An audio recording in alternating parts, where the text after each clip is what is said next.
आजचा प्रश्न आहे रांगेतील झाडांबद्दल। तर 300 मीटर लांबीच्या 50-50 मीटर अंतरावर रस्त्याच्या दुतर्फा किती झाडे लागतील?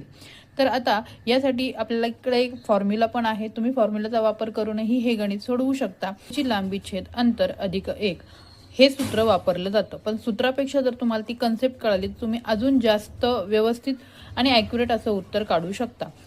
रांगेतील झाडांचे प्रश्न वेगवेगळ्या पद्धतीने विचारले जातात, ज्यामध्ये रस्त्याची लांबी किंवा दुतर्फा लावलेली झाडे किंवा झाडांमधील अंतर अशा पद्धतीचे जे प्रश्न आहेत ते तुम्ही विथ ट्रिक कसे सॉल्व्ह करू शकता यासाठी आपण खाली डिस्क्रिप्शनमध्ये लिंक दिलेली आहे, तो व्हिडिओ तुम्ही नक्की पहा।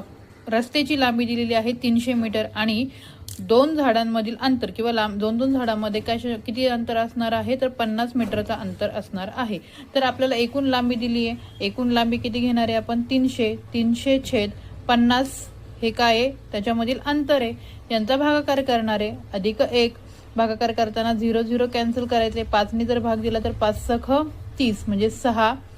आणि ज्यावेळेस आपल्याला एकूण झाडे विचारले जातात त्यावेळेस तिथं 1 ऍड करणं गरजेचं आहे, का ते तुम्ही खाली डिस्क्रिप्शनमध्ये व्हिडिओ दिलेले आहे त्यामध्ये नक्की पाहायचं आहे।